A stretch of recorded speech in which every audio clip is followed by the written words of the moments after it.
Thérapeute, bonjour, moi c'est Salim, j'accompagne les thérapeutes à développer leur activité, une activité qui leur ressemble vraiment.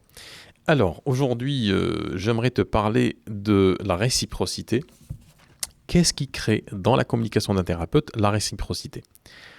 En fait, si tu veux, c'est un point qui est vraiment important, j'aimerais d'ailleurs t'en parler aujourd'hui, c'est que le marketing ou la publicité, finalement, au-delà de l'aspect technique et de l'aspect stratégique, l'aspect, on va dire, process de toutes ces disciplines-là, finalement, le marketing ne fait que mimer le comportement humain. Ça veut dire que tout ce qu'on fait, tout ce que tu fais dans ta vie déjà, a donné en partie ce qu'on appelle aujourd'hui le marketing. C'est-à-dire, si je te parle de réciprocité aujourd'hui, si je te dis comment avoir de la réciprocité dans tes relations avec les gens que tu apprécies, quand tu vas réfléchir, tu vas dire, ok, pourquoi j'ai de la réciprocité, pourquoi les gens viennent vers moi, pourquoi je vais vers eux, qu'est-ce qui crée ce lien entre moi et les gens? Et quand tu vas y réfléchir, tu te dis, ok, premièrement, de manière très simple, finalement, on partage les mêmes centres d'intérêt. Il y a quand même il y a quelque chose qui se passe, il y a un petit feeling qui passe, un petit truc qui passe. Et souvent, il passe parce que il y a du langage verbal et du langage non verbal. Le langage verbal va exprimer certaines choses avec certains mots. Donc, très souvent, au niveau social, on va partager, ou même au niveau sociologique, on va partager les mêmes mots, les mêmes MOT, et puis les mêmes mots, MAUX, dans notre langage verbal au début. Donc, on va sentir une certaine proximité avec des personnes qui nous ressemblent quelque part, qui nous renvoient quelque part notre propre image. Déjà, c'est une forme de réciprocité, je vais y arriver, une forme de réciprocité qui n'est pas verbalisée, mais qui est assez intuitive. Ensuite, c'est les discussions qu'on va avoir avec les personnes, ce qu'elles vont nous dire, et le fait d'écouter justement une personne parler, de l'écouter réellement, pas d'attendre qu'elle finisse de parler pour parler, mais vraiment de l'écouter, le fait d'écouter cette personne-là, et d'aller dans son sens et de demander, de poser des questions, de questionner, de dire voilà, ok, tu me dis ça aujourd'hui, c'est vrai que c'est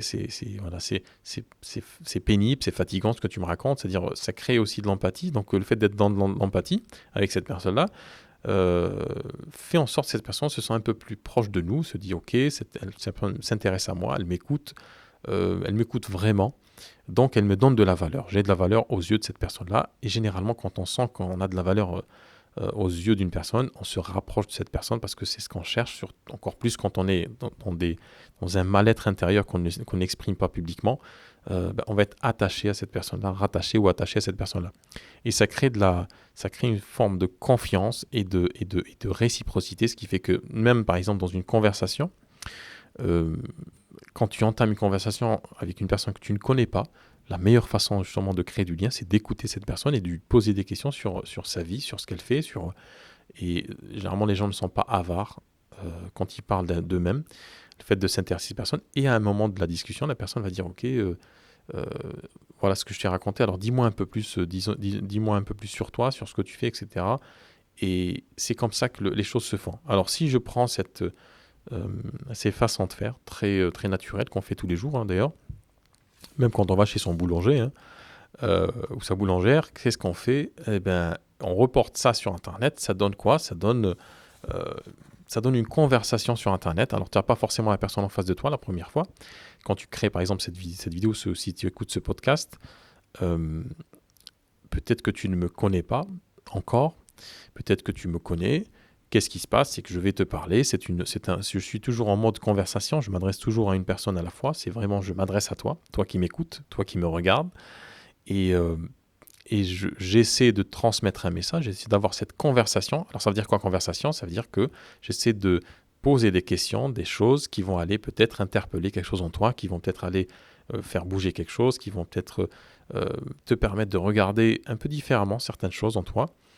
Et plus je fais ça, plus tu vas te dire « Ok, c'est intéressant ce qu'il dit. Tiens, là, c'est pas trop intéressant, mais là, ce point-là, il m'intéresse parce que j'y ai pensé, etc. C'est ce que je fais dans la vie tous les jours, etc. » Et en fait, en faisant ça, en entamant cette conversation et en maintenant cette conversation avec toi régulièrement, parce que pour créer de la réciprocité, il faut quand même de la régularité, ça crée un lien fort. Et ce qui va se passer, c'est qu'à un moment ou à un autre, si tu considères que ce que je dis n'est pas faux, n'est pas incohérent, si tu considères que ce que je dis est juste pour toi, pour ta situation ou pour tes objectifs, à un moment ou à un autre, la relation va passer à un niveau un peu plus différent, un niveau supérieur. C'est-à-dire que tu vas peut-être me contacter, tu vas peut-être m'appeler, tu vas peut-être m'envoyer un message, ou peut-être tu vas juste liker cette vidéo, ce podcast, ou tu vas juste laisser un commentaire.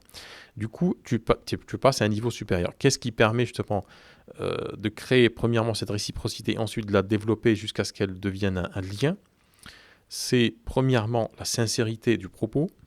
Quand je dis la sincérité du propos, derrière cette sincérité, il y a exclusivement une valeur de cohérence. Donc, si le propos est cohérent de bout en bout sur toutes les plateformes, c'est-à-dire tout ce que dit le thérapeute, euh, comment il le dit et là où il le dit, si tout ça est cohérent, ça crée forcément du lien et ça crée à terme une réciprocité. Et pour créer aussi cette réciprocité, donc la sincérité, deuxièmement, l'empathie. L'empathie, c'est très important d'aller comprendre, d'aller chercher ce que vit cette personne, de comprendre ce qu'elle dit et de lui parler justement de ce qu'elle vit comme problématique. C'est un point qui est vraiment important. Donc, sincérité, c'est le point fondamental. Empathie et puis la régularité. Il faut être constant et régulier. Quand on veut développer, quand on veut tisser du lien avec une personne, il faut être sincère, il faut être empathique et il faut être régulier. Et c'est pour ça d'ailleurs, le dernier point où ça pêche généralement sur les 3 points. Non pas que les thérapeutes ne soient pas sincères, ils sont sincères, sauf que quand ils viennent à s'exprimer sur Internet, en fait, ils vont annuler tout le comportement humain qu'ils ont, tout à fait naturel dans la vraie vie, et ils vont adopter une posture un peu différente, ils vont essayer de ressembler à quelqu'un d'autre, à un autre thérapeute, le thérapeute idéal dans leur tête, dans leur croyance, en se disant si j'arbore cette identité-là sur Internet, on va me prendre pour un expert ou une experte. Donc moi je viens du turfu pour te dire que c'est pas du tout comme ça que ça marche. Si tu as envie d'aujourd'hui développer une activité qui te ressemble, parce que je pense que si tu fais cette activité, c'est quelque part tu en as marre d'être quelqu'un d'autre, que tu veux vivre pour toi-même, pour les autres aussi, mais surtout pour toi-même, sur ton propre chemin, ta propre singularité, ta propre vie, tes propres ancrages, tes propres alignements. Si tu as envie vraiment dans tout ça, il faut créer du lien avec les gens. Pour créer du lien avec les gens, il faut être sincère, il faut être empathique et il faut être constant. Ça demande du travail, non pas à être sincère, mais à se donner la permission de l'être sur Internet, tel qu'on est dans la vraie vie. Ensuite, on apprend à être empathique. Techniquement, ça s'apprend dans le marketing. C'est-à-dire quoi? Empathie dans le marketing, c'est-à-dire comprendre ton client idéal, ce qu'on appelle le client idéal, le consultant idéal, à qui tu t'adresses concrètement, quelle est ta promesse thérapeutique pour cette personne-là, qui a telle ou telle problématique, identifier les problématiques avec lesquelles tu as envie de travailler. Tu ne vas pas forcément travailler avec toutes les problématiques, tu ne seras pas forcément crédible dans toutes les problématiques, mais dans certaines, tu vas être génialissime, tu vas être au top, tu vas être extrêmement puissant et puissante dans certaines problématiques parce que tu les connais parfaitement. Et il faut être donc constant, donc ça s'apprend, et puis constant dans dans ces œuvres de visibilité, dans ces actions de visibilité, et ça s'apprend aussi comment être visible, où être visible, à quelle fréquence, etc., etc. Tout ça s'apprend. D'ailleurs, si tu es intéressé, le programme Impactabilité a pour vocation, c'est le programme que j'ai lancé il y a un peu plus de 2 mois, qui a vocation justement à accompagner les thérapeutes de manière très personnelle, à développer leur activité en se focalisant justement sur ces éléments-là dont je viens de te parler, la sincérité, l'alignement et l'ancrage du thérapeute dans son propre chemin de vie. Ensuite, l'empathie, comment créer du lien avec tes futurs consultants.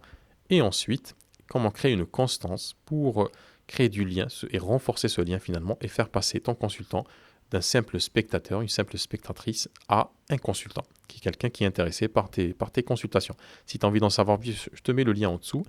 Impactillimité.fr, tu as toutes les infos. Je l'explique d'ailleurs, je t'ai mis sur le site impactillimité.fr une vidéo, un atelier d'1 heure à peu près pour t'expliquer comment je fais concrètement, quelles sont les étapes par lesquelles on passe pour arriver à ce résultat-là. D'ailleurs, dis-moi en commentaire si c'est quelque chose qui te parle, si c'est quelque chose que tu fais aujourd'hui sur Internet, ou si c'est quelque chose que tu ne fais pas, que tu fais dans la vraie vie, que tu es quelqu'un d'extrêmement empathique, qui va vers les autres, et puis que sur Internet, il y a quelque chose qui te bloque. Donc tu me diras tout ça aux commentaires. Si tu regardes sur YouTube cette vidéo, je t'invite à t'abonner à cette chaîne et à cliquer sur le petit pouce bleu Et il y a une petite cloche à côté, cliquez dessus pour recevoir toutes les nouvelles vidéos, toutes les nouvelles notifications, les nouveaux conseils pour t'aider à développer ton activité sans stress et en étant parfaitement aligné avec toi-même. D'ici là, je te dis à tout à l'heure dans les commentaires. Ciao.